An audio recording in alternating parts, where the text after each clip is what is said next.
I was diagnosed with a social anxiety disorder when I was 20, or around there, 19, 20 years old. And it's really hard for me to describe how challenging that was. The way is this working okay, this speaker? It seems to be good. All right. It seems to, the way I used to describe it to people is that, you know that feeling, that fear, that anxiety you get when you have to go public speak? I get that same fear when I go to the grocery store. So, I grew up in a small town, Saskatchewan, had great parents, lots of friends, played in all the sports, and in grade 6, I started just discovering girls, and had lots of interest in them, and lucky for me, they were interested in me as well. Grade 7 was the peak of my dating life, I think. I believe I dated every single girl in the class, and before I moved to Nanaimo, they made a pact that they would no one was gonna date Colin if he breaks with Lori. So, and I was like, okay, what am I gonna do? So I ended up moving to Nanaimo and not even breaking up with her. So I guess that means we're still technically together. So moving to Nanaimo was challenging. It was a challenging experience. Not only was I going to a new town, I was also, starting my first year of high school. I remember, it was pretty scary. And I remember me and my brother would get picked up by my parents at our lunchtime. And they would take us out for Little Caesars pizza every lunch because we didn't want to be at a school where we knew no one. I always remember that. Grade 9, I grew an afro. And probably one of the best decisions of my life. All of a sudden, all the popular kids wanted to know me. And I was officially part of the in crowd. So that was pretty cool. We started partying every single weekend, and that became a big part of the life, was just party lifestyle. I remember we used to put big backpacks of booze in our backs, and then we'd roam around the streets of Hammond Bay, 30 of us, just cruising the streets with beer in our back and just causing a ruckus. Fast forward to grade 12, and I met my first love. She was stunning, she was really beautiful, and we were really cute together. She had a really, really huge family. It wasn't too long after we met that I was invited to a family dinner. And everyone was there, her mom, her dad, her sister, her aunts, her uncles, cousins, and so what I did is I lined up a singing telegram to come to her house and sing to her and her entire family, "You are the wind beneath my wings." And I showed up 5 minutes after, and I was the hero that night. So we ended up going to prom together and had an amazing time. The prom was a Hollywood kind of theme. And they had they're giving out Oscars, and we got the Oscar for cutest couple. And I would tell everyone that we were prom queen and king, and it was really a beautiful time. After high school, everything kind of changed. I really wasn't ready to leave high school. I didn't feel prepared, and so I actually stayed back a year, and I took upgraded math and took calculus. And my excuse was I wanted to get into UVic, so I needed to upgrade my math, but really, I just wasn't ready. And unfortunately, high school wasn't the same because none of my friends were there anymore, and I felt really insecure, alone. I remember and I remember I would just basically just go to my class and get out of there as quickly as possible. And around the same time, I remember my relationship with my first love was shifting, and the balance in the relationship was shifting, and I was letting her walk all over me a bit without even realizing it. Fast forward to the first year of university, and that was even worse. I went to VIU, and man, that was a super challenging time in my life. I just didn't know what was wrong. I felt like I was going crazy. I didn't really understand. And at the same time, my relationship completely ended in the most horrific way I could possibly think. And at that time, yeah, I literally thought I was going crazy. So I barely went to any of my classes. I went to maybe half my classes. And so I ended up going to the doctor, and the doctor said that I have social anxiety disorder, and he gave me medication and set me on my way. And that was it. So I went on and went to school and did that thing, and I hated every moment of it. But on weekends, I would party, and I'd go to the club, and I felt like a star there. I felt like a bar star and everything. I felt like myself and super confident, and it was great. But then Sunday would roll around, and I'd be depressed and anxious, and having the doom of Monday rolling over my head of going back to school, which I just did not want to do. At this time, I began to I really thought that womanizing was something that I started to do. I started becoming a bit of a player, and I thought it was the coolest thing that you could possibly do is see how many beautiful women you could sleep with. So that was my thing, and that was where my worth came on. It was basically whether I could, pick up a girl or not. I was really leaned on that. And in between that, I would eventually find a girl that I really connected with, and I'd get in a relationship. And it would always start off quite good, the relationships would.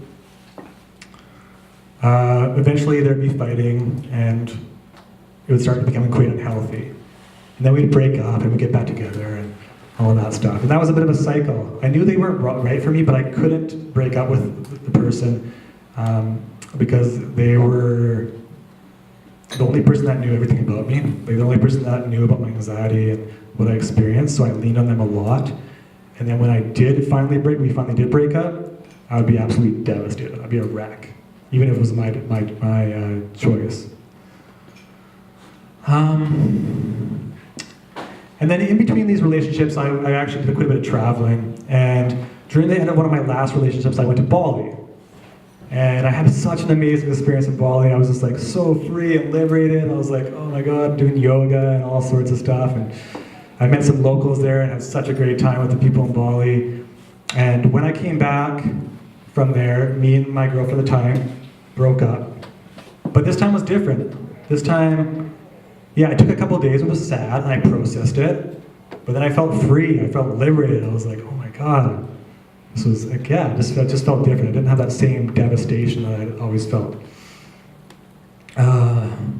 So that time I made plans to go traveling indefinitely. So I was like, I'm going back to Asia, and I'm going to travel indefinitely. So I quit my job, I sold my house, I'm like, I'm out of here. And I just felt so good. I was running up and down Benson all the time, just free and posting on social media and all sorts. And so 2 months before I left, I met a girl, and she was very beautiful, stunning, and we connected, and the passion was really there, and it was undeniable. And then shortly after that, I met her beautiful daughter, and we had an amazing connection as well. And so my boss noticed that I was falling in love, and he said, why don't you just go for 2 months traveling, come back to your job, and come back to your love.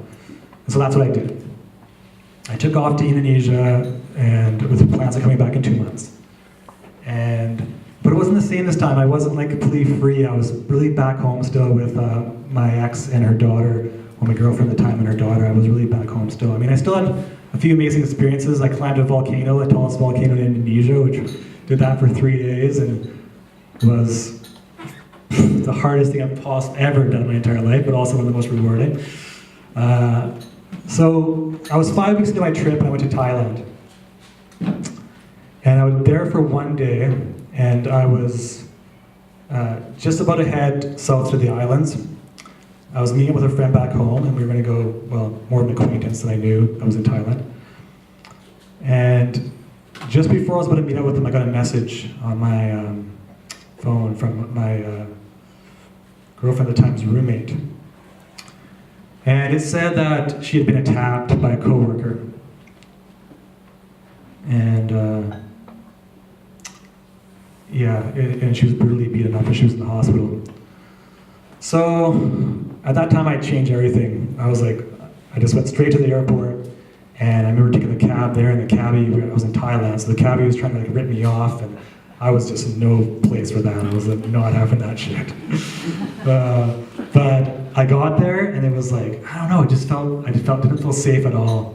It felt super, I had a lot of like creepy people around, and it felt super safe, and I was trying to find a ticket, and people were trying to scam me, and eventually I got to a hotel, the airport hotel, and it was one of like the most beautiful hotels I've ever stayed at, and I was like, what the hell? And all of a sudden people were super accommodating. It was like night and day. The airport was like, yeah, and then the hotel was just like, people were so accommodating, they helped me get a flight home. Although it took me like 24 hours to get home by the time I heard the news. So once I finally got home, it wasn't pretty. She was, severely beaten up and traumatized.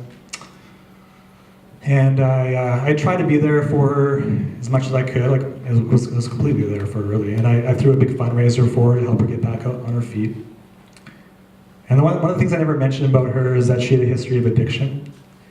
And, her dad, her brother both have a history of addiction. She has some childhood trauma. Extremely beautiful, talented, passionate, amazing girl. Just has this, I don't know what you say, something on her shoulder, So our relationship started getting quite chaotic. And I didn't really know why. I thought maybe it was from the trauma she experienced from being attacked. But it wasn't long. Eventually it came out that she was using drugs and drinking. And it was my first experience with that. Very challenging, the ups and downs of that. And I stayed in it for a long time. I really wanted to help her, and I really wanted to be there for her daughter. And, but I figured out, I was actually enabling her. Like, I was helping her, but I was also enabling her, and I didn't realize it at the time.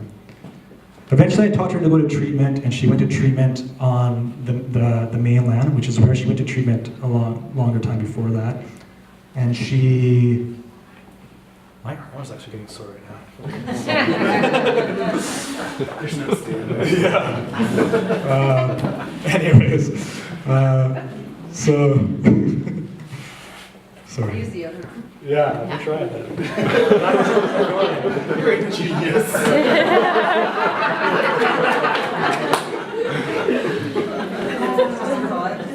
I did switch, but it feels weird all that time. Okay. So she went to treatment, and she had got clean there before, so she went back to the same treatment center. But this time the treatment center, it wasn't the same. There was a lot of relapse there. She left like a couple of weeks in and decided she was moving to the mainland, came back and took her daughter, because I was looking after her daughter while she was in treatment. And at that time I was absolutely devastated. Like, I had lost her, I lost her daughter, and I was really, really in a tough place. So, yeah, I can't hold up for laughter. Okay.